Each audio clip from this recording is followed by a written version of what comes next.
And I feel like they might want to say things that are a little bit harsher, but they don't because they don't want to hurt your feelings. That's what it feels like to me.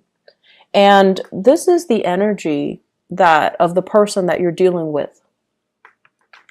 We have here the Five of Hearts, the Five of Cups, okay? You might be dealing with a heartbreaker. You might be dealing with someone who gets around, somebody who has a lot of options, somebody who is not looking for an emotional connection. And I know that, the first card is usually, the other person, or I'm sorry, you, but this is what I'm feeling. This is like somebody who's flirtatious, somebody who craves attention, somebody that might not see the value in the right things and in the right people. And then I also feel like for you, likewise, some of you, not all of you, but I feel like some of you, you could be going around breaking hearts. You could be going around messing with people and making promises with people that you have no intentions of following through. So I feel an element of somebody getting a taste of their own medicine. And I never wish that on people, but I just feel like the energy is so heavily laden in this card and also the next card, the Nine of Swords. Okay. The Nine of Swords is worries, anxiety, and guilt. Feeling very, very guilty about a situation. And so I feel like some of you might have been a little bit careless with people's emotions and people's feelings. And, it gets to the point where you meet the one that you really, really love. And for whatever reason, you didn't want to be tied down. You didn't want to be exclusive to that person because you wanted to play around. And I feel like it got to the point where you might have ran around on this person. You might have stepped out of the relationship. And now you're really fearful about things coming to light. And you're really fearful, or you feel really, really guilty about hurting them. I'm sensing that some of you could also be dealing with someone who is a little bit irresponsible, like they're a heartbreaker. They don't really form emotional attachments. They're here today, gone tomorrow. They make promises that they're not able to keep. And overall, they just don't love the way that you love. They don't love with such intensity.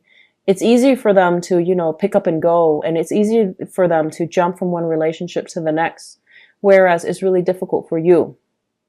And so this energy, I feel like it's playing out between you and a person that you have a long history with, the person that you keep cycling back and forth with, or the person you keep going back and forth towards. Okay, so it's like we're breaking up, but not really. It's like somebody that might be transiting your life, and it seems to me like there's a connection that you can't really shake. This is sort of like waiting on another person, wanting to make a connection, wanting to stand out in their eyes, but they're kind of like their attention is elsewhere, not being able to reach another person, feeling rejected or feeling dejected because you're not the apple of their eyes.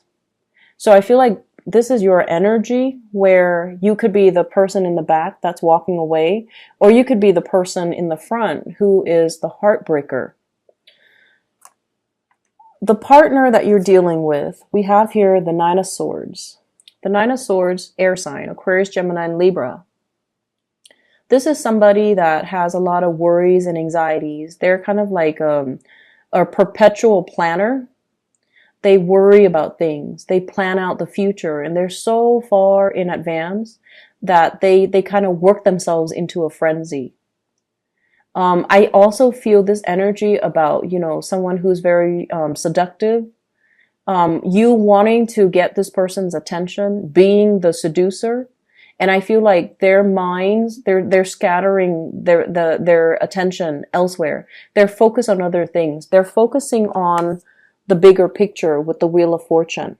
Okay? Worrying about the future, worrying about like, where am I going to be tomorrow? What am I going to be doing? When am I going to get married? When am I going to settle down? When am I going to have children?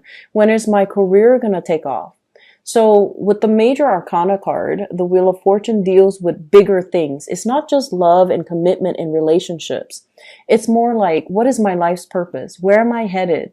Am I exactly where I need to be? Am I on the right track? So I feel like somebody is very racked with a lot of anxieties and worries. And because of that, they're not able to live in the moment and enjoy the moment with you. They might also be contemplating some major travel, some major career changes, some major moves in their own lives. And so they're not able to, be in the moment and enjoy what they have. They're constantly scanning the horizon for new opportunities. So I feel like you might be dealing with someone who's opportunistic. I'll take what I can get.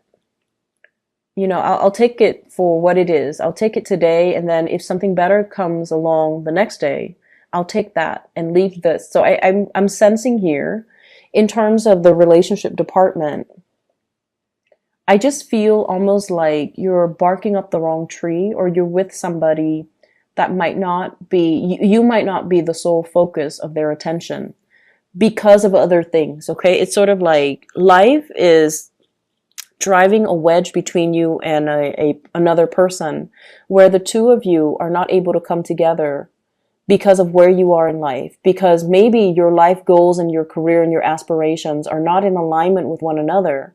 And so it's not really coming in together or coming back in together. It's disallowing you to really make an emotional connection. And what I feel though, your energy, you definitely really have somebody that you feel strongly for. This is your energy here, Scorpio, with the King of Cups.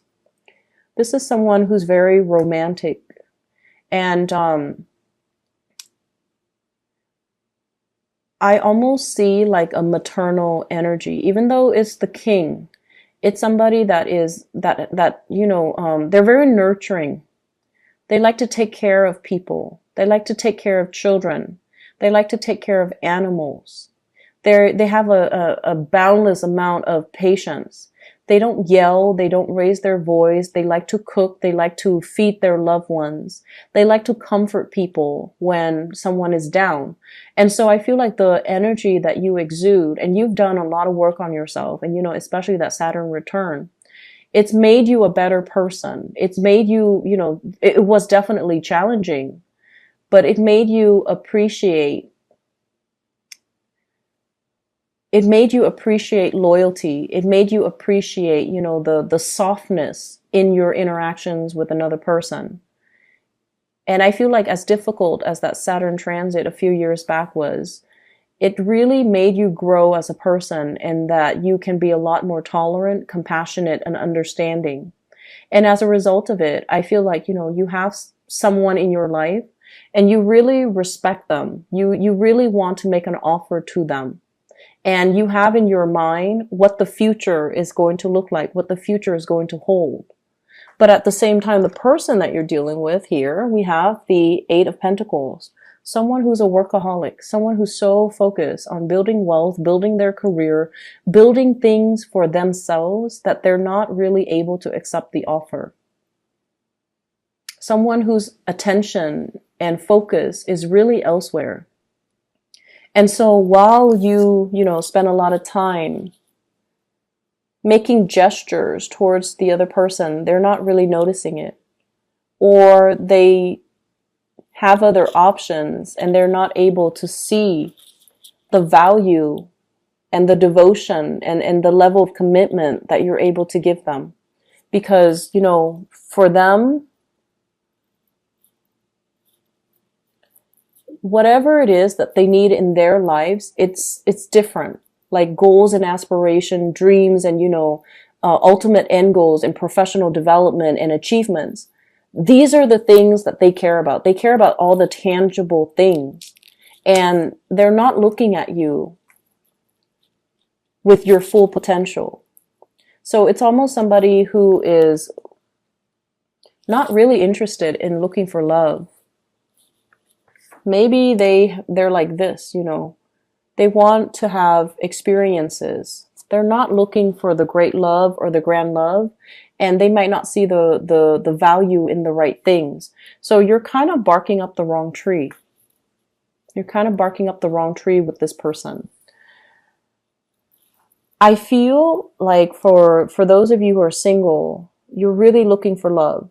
You're really looking for that emotional connection with another human being. And you might, gravitate towards the first thing that sticks. And you're not being discriminate. And you're not really looking at things from the other person's perspective. And you're not really assessing what is it that they need? What kind of a person are they? And, if I care about them, if I love them, what can I offer that they will accept? What can I offer that they will love? So I feel like you're very fixed in your ideas of what love means to you. And you kind of give that because you think that's what everybody needs, rather than assessing what the other person needs and then offering them what they need. And so I feel like there's a mismatch in values. There's a mismatch in expectations. And there's also a mismatch in this person is clearly focused on other things. And I feel like you're not really seeing that for whatever reason. If you're dealing with someone like this, they're not a relationship. They're not looking for a relationship. They're just not looking for a relationship. They're going to go around breaking hearts. They're going to go around experiment. And, their love is just not really their primary agenda. They're focusing on themselves. They're focusing on their own lives. They're focusing on their career, trying to make some big major strides, trying to build up their financial foundation. And they're trying to, get their life in order so that they can feel proud of their accomplishments and their achievements. Love is really not on their radar. And because of that, they're not really seeing you for your true value. If that's the case, you're better off giving your love to somebody else. We have the Wheel of Fortune in the center of the spread, and it's wedged in between, two cards that might be difficult.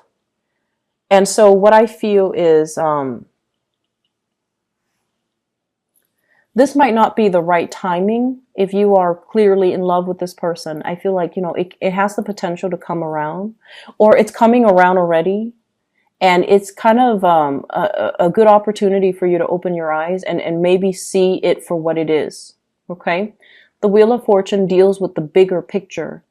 And it usually deals with more like karmic connections, misconnections, as well as opportunities for us to relinquish control and kind of let go as to situations and people that are no longer good for us. So I feel like there are some things that you kind of need to face. It's like waking up and, smelling that coffee and getting out of your head, out of your own expectations of how a situation should be, when all the signs are there. All the signs are pointing you in the same direction. And they're telling you like what you're assessing or what you're feeling is not really the reality. Like, wake up and smell the roses. So I feel that there are some ups and downs here. You clearly have feelings for another person. You want to make that offer. You're looking for love. You're looking for an emotional connection. But I feel like the time is not here yet. So be discriminate about who you give your love to so you don't get hurt. And make sure that the person you're giving your love to, you are the king. You need to see the proper value in people and make sure that you give it to somebody who's worthy of it. Okay? Other areas of your life, you have some really good things. Financial abundance that's coming through. After much struggle, after a lot of dedication and just, perseverance. We have here the Wish card. We have the Nine of Cups. And so I feel like, financial abundance is on the offing for you. I see a lot of people getting their names out there. I see a win as well with the Sun card. This is, getting recognition, getting proper career accolades and reception.